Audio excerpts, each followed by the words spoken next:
solo natin gym. Night workout.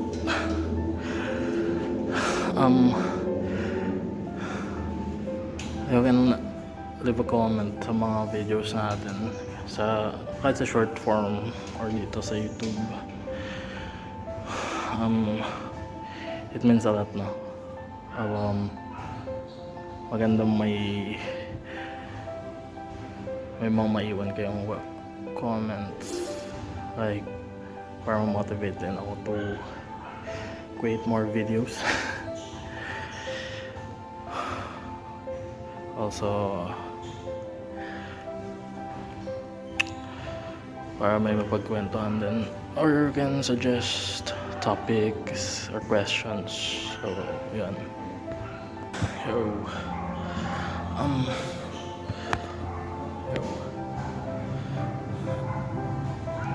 Pag-usapan natin yung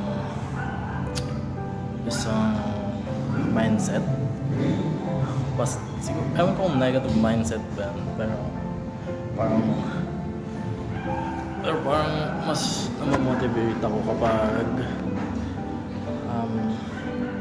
nakikita kong sobrang lamang ako sa mga taong nasa behind sa akin. Like, pag nakita ko yung gaano kalaki yung gap, parang ayokong sayangin yung gap na yan just for the sake of parang early celebrating like that. Halimbawa sa race, sa running, kumara may karera, diba? May ipapanood tayo na parang like malapit na sila sa finish line, but not already in the finish line, pero nag-early celebrate sila. They're slowing down kasi nakita nila na malaki yung gap nila dun sa nasa likod nila. But ayun, may times na dahil sa early celebration na yun, maunahan pa sila nung taong nasa likod nila kasi parang they are super confident, nagpabaya sila. So ayun, siguro parang kahit gaano kalaki yung gap mo sa nasa likod sa'yo or nasa unahan mo, dapat you keep on pushing pa rin, and don't celebrate too early. Celebrate when you're done, when you're finished, not kapag di mo pa naaabot yung gusto mo. Guys, so yeah, let's go.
So, maybe napanood nyo dun sa last video natin na I lift like lighter weights on some clips kasi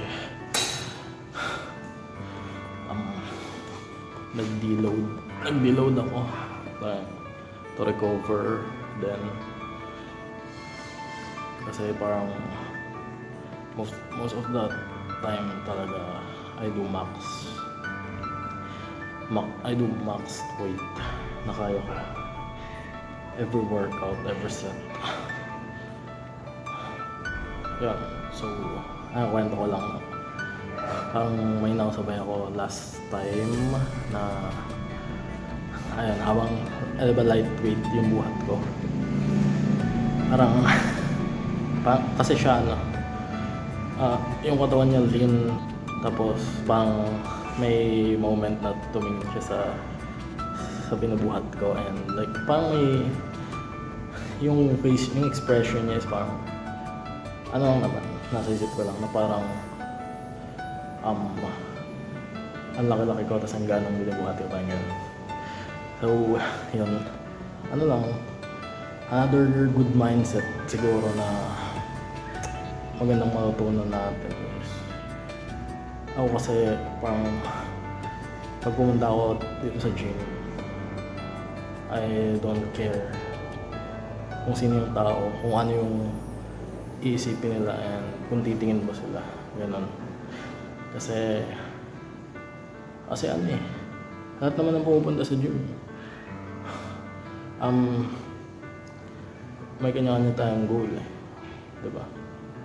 Minsan kasi parang sa sarili na lang natin, or tayo na lang nag-iisip na ay may tumitingin sa akin, ganyan. So, mahiya ako, ganong binubuhat ko, parang gano'n. Just do it. Do it your own, do it your way, do what, kung ano yung sa tingin nyo na mag-work sa inyo. So, yan.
Yo, what's up guys? Solo sa gym.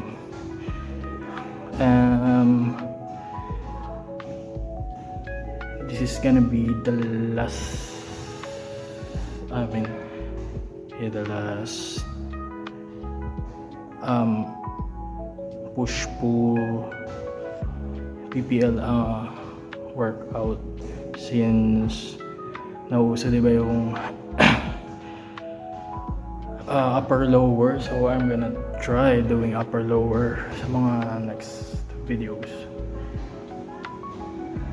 and let's see what happened. Actually na-try ko na siya like last days, pero parang tinatansya ko pa kasi kung paano diskarte. So yeah, so until next workout guys.